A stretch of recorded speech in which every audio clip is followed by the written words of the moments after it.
कपालेश्वर महादेव मंदिर संस्थानच्या वतीने भक्तांच्या सुविधेसाठी पाणपोई आणि महिला सुविधा कक्षाचा दिमाखदार उद्घाटन सोहळा दिनांक 20 जून 2024 रोजी दुपारी 1 वाजता केंद्रीय सामाजिक न्याय मंत्री रामदासजी आठवले, नाशिक पूर्व विधानसभा आमदार राहुल टिकले, आरपीआय उत्तर महाराष्ट्र प्रमुख प्रकाशजी लोंढे, मनसे जिल्हा प्रमुख अंकुश पवार, पंचवटी पोलीस स्टेशनचे वरिष्ठ पोलीस निरीक्षक मधुकर कड यांच्या उपस्थितीत दिमाखात पार पडला।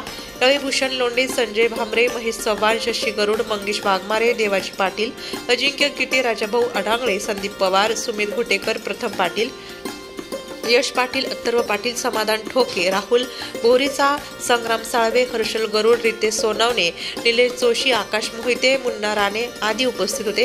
कार्यक्रमाचे सूत्रसंचालन संस्थानचे अध्यक्ष ॲडव्होकेट प्रशांत जाधव यांनी तर आभार प्रदर्शन सचिव ॲडव्होकेट अक्षय कलंत्री यांनी आभार प्रदर्शन केले। कार्यक्रमात संस्थान खजिनदार श्रीकांत राठी, उपाध्यक्षा सौ श्रद्धा दुसाने कोतवाल, विश्वस्त सुनील पटेल, रावसाहेब कोशेरे आदी उपस्थित होते। कार्यक्रमाच्या यशस्वीतेसाठी संस्थान व्यवस्थापक सुनील शिंगाण, कर्मचारी गोकुळ शेवाळे, आशा केदारे, कविता मांडगे यांनी विशेष परिश्रम घेतले। सदरचे वॉटर प्युरिफायर आणि वॉटर कूलर हे रामदासजी मालपानी यांनी कपालेश्वर चरणी देणगी म्हणून दिले। नाशिक लोकशाही न्यूज ब्युरो रिपोर्ट, नाशिक।